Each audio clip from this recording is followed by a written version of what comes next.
Programme अंदर की बात मुज़म्मिल सोहरवर्दी के साथ मैं हूँ आपकी मेज़बान इकरार अयाज। हमारे साथ मौजूद है मुज़म्मिल सोहरवर्दी। अस्सलाम वालेकुम, welcome to the show. Sir, क्या हाल है आपका?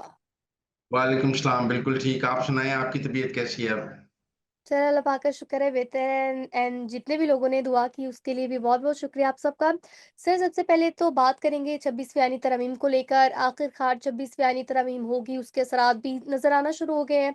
तो आपको क्या लगता है, ओवरऑल तमाम सिचुएशन को अगर आप सम अप करते हैं, किसकी जीत हुई, किसकी हार हुई?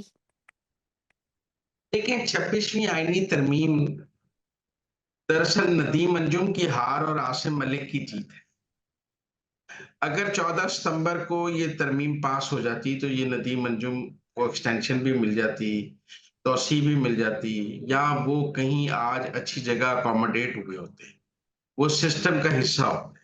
लेकिन 14 सितंबर को जब ये तरमीम पास ना हुई और सारा ऑपरेशन फेल हो गया, मौलाना भी तय ना हो सके, वोट भी पूरे ना हो सके, हुकूमत की बड़ी सुबकी हुई, एस्टेब्लिशमेंट की सुबकी हुई, तो दरअसल नदीम अंजुम की छुट्टी हो गई।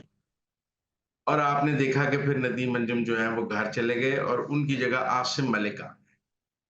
आसिम मलिक ने चार्ज लिया एस डीजी आईएसआई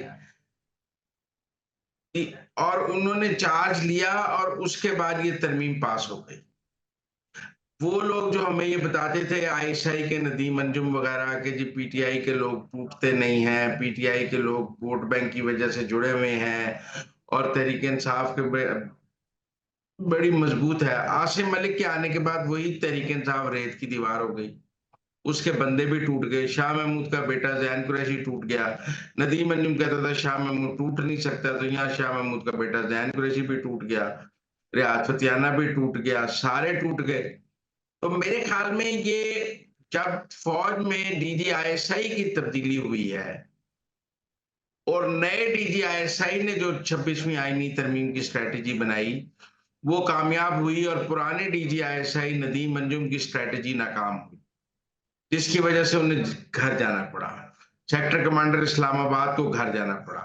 तो मेरे ख्याल में ये नदीम अंजुम की और ब्रिगेडियर फहीम की हार थी और आसिम मलिक और उन्होंने आके जो नई टीम और नई स्ट्रेटेजी बनाई उसकी जीत है। बाकी आप कह लें बिलावल की जीत है, बिलावल को आगे लगाना भी आसिम मलिक की स्ट्रेटेजी थी, वरना आप 14 सितंबर को भी बिलावल को कह सकते थे कि आप लीड करें, लेकिन नदीम अंजुम की स्ट्रेटेजी में बिलावल को लीड करना नहीं था और आसिम मलिक की स्ट्रेटेजी में बिलावल के पास एक लीडिंग रोल था। उसके अलावा मौलाना फजलुर रहमान, ये खुद शहजाद अकबर ने भी अपने एक वीलॉग में कहा है कि मौलाना फजलुर रहमान नदीम अंजुम से बहुत अनॉयड थे कि इलेक्शन में नदीम अंजुम ने जो है उनके साथ ज्यादती की है, लिहाजा वो नदीम अंजुम का तो नाम भी नहीं सुनना चाहते थे। लोग कहते हैं मौलाना फजलुर रहमान काजी फायज ईसा का नाम नहीं सुनना चाहते थे, असल में वो नदीम अंजुम से कोई बात नहीं करना चाहते थे। लेकिन जब नए डीजी आईएसआई आए आसिम मलिक, तो मौलाना फजलुर रहमान ने उनकी सारी बातें मान ली। आज देखें याहिया अफरीदी मुल्क का चीफ जस्टिस है और उस तरमीम को मौलाना फजलुर रहमान ने वोट डाला है और वो उस वोट के नतीजे में ऑपरेशन कामयाब हुआ है। तो ये आसिम मलिक की जीत है और मैं समझता हूँ नए डीजी आईएसआई की, उनकी टीम की, और 14 सितंबर को जो ना पास हो सकी थी वो नदीम अंजुम की हार है, क्योंकि सबको पता है कि एस्टेब्लिशमेंट का एक रोल था इस 26वीं आईनी तरमीम को पास कराने में और एस्टेब्लिशमेंट जो है वो जुडिशियल एक्टिविज्म से बहुत तंग थी और अदालतों ने एस्टेब्लिशमेंट का नाक में दम किया हुआ था और वो पाकिस्तान के पॉलिटिकल स्ट्रक्चर को रीराइट करना चाहती थी अदालतें, जो एस्टेब्लिशमेंट नहीं होने देना चाहती थी। तो एक तो एस्टेब्लिशमेंट की जीत है, फिर आसिम मलिक की जीत है, तहरीक इंसाफ की हार है और नदीम अंजुम की हार है। और आप देखें कि एक डीजी बदलने से कितनी शक्ल बदल गई है। अगर 8 फरवरी के इंतखाबात भी आसिम मलिक ने कराए होते, तो उसके नतीजे में जो नताइज हमें नजर आए उससे बहुत डिफरेंट नताइज होते। मेरे ख्याल में ये जो लोग ये तय करना चाह रहे हैं कि ये मौलाना फजलुर रहमान की जीत है, ये बिलावल की जीत है, ये कि पीटीआई की जीत है, अडियाला में बैठे इमरान खान की जीत है। देखें, नदीम अंजुम के दौर में तो आप देखें वो इमरान खान का फैज से राब्ता था जेल से और इंटेलिजेंस को पता ही नहीं था कि फैज और इमरान खान रोज फोन पर बात करते हैं, या पता नहीं था, या आंखें बंद की हुई थी। आसिम मलिक ने आके मुलाकातें ही बंद कर दी हैं, इमरान खान की मुलाकातें ही बंद हो गई हैं। वही अदालतें जो रोज 10 मुलाकातों की इजाजत दे रही थी, अब इमरान खान की बंद मुलाकातों पे कोई बात नहीं कर रहा, उसकी अलीमा खान अंदर हो गई हैं, वो अलीमा खान जो अनमैनेजेबल थी। तो कहीं ना कहीं जो एस्टेब्लिशमेंट के अंदर से पीटीआई को इमरान खान को मदद मिल रही थी, जो नए डीजीआईएसआई के आने के बाद नहीं मिल रही। पुराने डीजीआईएसआई के दौर में तो हमें पीटीआई पार्लियामेंट में कंट्रोल की पोजीशन में नहीं आ रही थी, और ऐसे लग रहा था जैसे पीटीआई पार्लियामेंट को कंट्रोल कर रही है और सारी जो हुक्मरान जमातें हैं वो पीटीआई में शामिल हो जाएंगी। लेकिन अब पीटीआई टूट फूट का शिकार नजर आ रही है, उनकी आपस की लड़ाइयां भी नजर आ रही हैं, वो पैनिक पोजीशन में भी नजर आ रहे हैं। वो गंडापुर जो नदीम अंजुम के वक्त में मैनेजेबल ही नहीं था, आसिम मलिक ने 30 घंटे गायब किया है, उसके बाद वो कहते हैं मैं मारगला की पहाड़ियों पर चढ़ के छुप के पहुंचा हूं, और 26वीं आईनी तरमीम में 3 दिन गायब रहा है, घर से निकला ही नहीं है। तो बहुत फर्क आया है। ये फर्क जो नए डीजीआईएसआई ने आके डाला है, वो फर्क जो है वो पाकिस्तान के सियासी मंजरनामे में महसूस किया जा रहा है, और वो जो फर्क है उसने सारा मंजरनामा तब्दील करके रखा। सर, यहाँ मैं आपसे क्वेश्चन करना चाहूँगी, जिस तरह के भी आपने बताया कि ज़ैन कुरैशी, फिर रियासत-ए-आना, ये सब बदल गए, ये सब मैनेज्ड हो गए। तो सर, मैं यहाँ पर आपसे ये सवाल करना चाहूँगी, आपको क्या लगता है कि पाकिस्तान तहरीक-ए-इंसाफ की जो मौजूदा डिवीज़न है और जो कि इनको लीड कर रहे हैं, वो क्या एक्शन लेंगे इनके खिलाफ? या ये सिर्फ़ महज़ बातें की गई कि इनको एक्सपोज़ तो ये हो गए हैं, इनके खिलाफ पार्टी कार्रवाई की जाएगी। तो आपको क्या लगता है, क्या वाक़ई कोई कार्रवाई होगी या इसको भी लेट गो कर दिया जाएगा? तो सर देखिए, सारी पूरी पीटीआई कह रही है जैन कुरैशी टूट गया है, रियाज फतेहाना टूट गया। वो टूटे हैं या नहीं टूटे, जरकस और वर्दी टूट गई है, वो टूटे हैं या नहीं टूटे, ये कोई इंपॉर्टेंट बात है? जब पूरी पीटीआई ने उनको गद्दार करार दे दिया तो वो टूट गए हैं, आगे जहां भी जरूरत होगी वो आ जाएंगे। अब उनका पीटीआई में कोई फ्यूचर ही नहीं है। सबको समझ आ गई कि जैन कुरैशी का कोई फ्यूचर नहीं, फतियाना का कोई फ्यूचर नहीं, जरका का कोई फ्यूचर नहीं, वैसल का कोई फ्यूचर नहीं, और अलियास का कोई फ्यूचर नहीं, मुबारक देव का कोई फ्यूचर नहीं। जब आपने इनको पार्टी से निकाल दिया, उनके पास क्या चॉइस है हुक्मरान इत्तेहाद के पास आने के लिए? तो बड़ी कामयाब स्ट्रेटेजी है। और दूसरी तरफ बैरिस्टर गौहर और उमर अयूब भी इस वक्त एस्टेब्लिशमेंट के साथ मिलकर खेल रहे हैं, और सलमान अकरम राजा कह रहे हैं। देखिए ना जी, नदीम अंजुम के दौर में तो वो रोज कहते थे हमने डी चौक पर चढ़ाई करनी है। अब सलमान अकरम राजा कहता है कि हमने डी चौक पर चढ़ाई नहीं करनी, हमारे बंदे पकड़े जाएंगे, हमारा बड़ा नुकसान हो जाएगा। अभी अवामी तहरीक के लिए ग्राउंड तैयार नहीं है, जब ग्राउंड तैयार होगी तो हम अवामी तहरीक चलाएंगे। पहले रोज कहते थे इस्लामाबाद पर चढ़ाई करनी है, और अब कहते हैं हमने इस्लामाबाद पर चढ़ाई नहीं करनी है हम पर। तो इसलिए बड़ा फर्क है, आप समझे।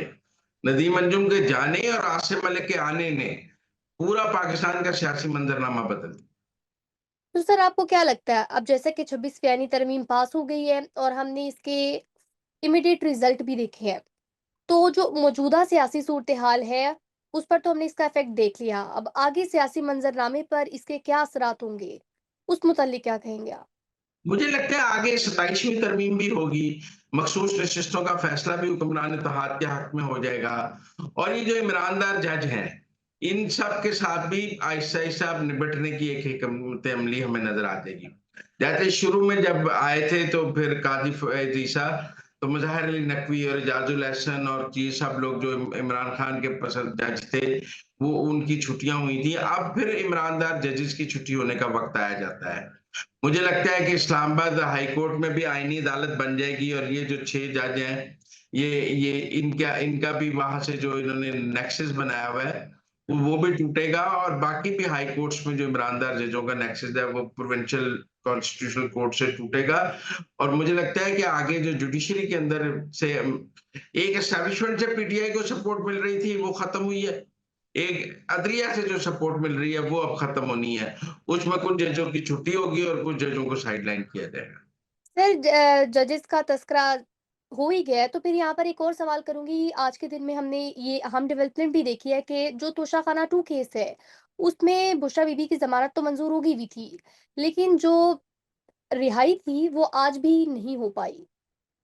देखिए, पहली बात तो ये है कि अब याहिया अफरीदी की और काजी फैज़ ईसा की मुलाकात हो गई है, और आज 2 मुलाकातें हो गई। उन हुँ। 2 मुलाकातों के नतीजे में ये बात तय हो गई है कि याहिया अफरीदी जो है वो चीफ जस्टिस का हलफ उठा रहे हैं, और जो लोग कह रहे थे कि जी वो माज़रत कर लेंगे, ऐसी कोई बात नज़र नहीं आई। वरना वो आज अपने नोटिफ़िकेशन के बाद माज़रत का खत लिख देते। जब उन्होंने नहीं लिखा तो वो हलफ उठा रहे हैं। अब सवाल है कि मंसूर अली शाह और मुनीब अख्तर क्या करेंगे? देखिए, क्या वो इखलाकी इस्तीफ़े देंगे? अगर अगर अखलाकी तौर पे देखा जाए, अगर ये देखा जाए कि मंसूर अली शाह कोई हाई मॉरल ग्राउंड अपने लिए रखना चाहते हैं जो, तो उन्हें रिजाइन कर देना चाहिए। मुझे मुनीब अख्तर से तो ये तवक्को नहीं है, क्योंकि वो उनका तो बिल्कुल रीराइटिंग ऑफ द कॉन्स्टिट्यूशन और हाई मॉरल ग्राउंड से उनका कोई खास ताल्लुक नहीं रहा कभी भी। और वो बिल्कुल पीटीआई की सहूलतकारी के लिए आइन भी रीराइट कर देते हैं, कानून भी रीराइट कर देते हैं और बिल्कुल यकतरफा चलते हैं। और जो काजी फायद ईसा ने तफसीली फैसला लिखा है, उसमें उन्होंने लिखा है कि इन्होंने नजरसानी भी नहीं लगने दी। लेकिन मेरे ख्याल में मंसूर अली शाह को हाई मॉरल ग्राउंड जो है वो कायम रखनी चाहिए, और हाई मॉरल ग्राउंड पे कायम रखते हुए, क्योंकि असल में तो सुपरसीड मंसूर अली शाह हुए हैं। मुनीब अख्तर थे, मुझे हाई मॉरल ग्राउंड की तवक्को नहीं है। मंसूर अली शाह से हाई मॉरल ग्राउंड की तवक्को है, और मुझे लगता है कि वो हाई मॉरल ग्राउंड से रिजाइन करेंगे। लेकिन मुनीब अख्तर चाहेंगे कि मंसूर अली शाह रिजाइन ना करें, क्योंकि मुनीब अख्तर को ये पता है कि मंसूर अली शाह ने अगर रिजाइन कर दिया तो फिर अगली बारी उनकी है। और अगर मंसूर अली शाह सिस्टम में रहते हैं तो मुनीब अख्तर उनके पीछे छुप कर रह सकते हैं प्रैक्टिस एंड प्रोसीजर कमेटी में। हर जगह मंसूर और मुनीब फिर मिलकर या अफरीदी को भी तंग कर सकते हैं प्रैक्टिस एंड प्रोसीजर कमेटी में, और काफी खेल खेला जा सकता है। लिहाजा मुनीब अख्तर की कोशिश होगी कि मंसूर अली शाह रहें, लेकिन मंसूर अली शाह का अब चीफ जस्टिस बनने का कोई चांस नहीं है, क्योंकि 3 साल के लिए या अफरीदी बन गए। तो मुझे लगता है हाई मॉरल ग्राउंड पे उनको रिजाइन कर देना चाहिए। सर हमने देखा है कि अब गुज़िश्ता कुछ अरसे से ना सुपर सीड कल्चर फ़रोग़ पा रहा है। तो अब ये आगे भी ऐसा ही होता रहेगा या फिर टेबल टर्न हो सकते हैं? नहीं, मेरे ख्याल में ये तो पहले 3 में से अब चीफ जस्टिस लगाने की जो रवायत है, ये हाई कोर्ट्स में भी पहुंच चुकी है। तो अब मुझे बाकी हाई कोर्ट्स में भी लगता है कि दूसरे तीसरे नंबर वाले चीफ जस्टिस बनेंगे। और ये जो है फिर वहाँ कॉन्स्टिट्यूशनल कोर्ट्स भी बनेंगी, जैसे सुप्रीम कोर्ट में बन रही हैं। तो मुझे तो अब सारा जुडिशरी का कल्चर जो है वो बदलता नजर आता है। सीनियरिटी का असूल पहले ही जुडिशरी ने खत्म कर दिया था। अब आप देखिए ना, मुनीब अख्तर साहब को जब सुप्रीम कोर्ट में लाया गया था, वो चौथे नंबर पे थे सिंध हाई कोर्ट में। और उस वक्त याहिया अफरीदी जो थे, वो chief justice Peshawar high court के तौर पर पहले नंबर पर थे। उनको तब नजरअंदाज किया गया, और मुनीब अख्तर जो चौथे नंबर पे थे सिंध हाई कोर्ट में, उनको लाया गया ताकि वो सीनियर हों, पहले चीफ जस्टिस बन सके। बाकी तो कानूनी कुदरत है। तो सीनियरिटी के असूल को अदलिया ने खुद ही रेडिक्यूल कर दिया हुआ था, उसे को पार्लियामेंट ने या 26वीं आईनी तरमीम ने रेडिक्यूल नहीं किया। आपने लाहौर हाई कोर्ट में पहले ही तीसरे नंबर वाली चीफ जस्टिस बना दी हुई थी, तो अगर सुप्रीम कोर्ट में भी बन गया तो ऐसी कौन सी बात है। तो ये जो सीनियरिटी का असूल है, ये अदलिया ने इसको खुद ही खाक में मिला दिया हुआ था। एक सुप्रीम कोर्ट में रहना था, वो हो गया। तो नाज़रीन ये थी आज के अंदर की बातें। आपसे मुलाकात होगी अगले प्रोग्राम में। हमें दीजिए इजाज़त। तलानी के बाद।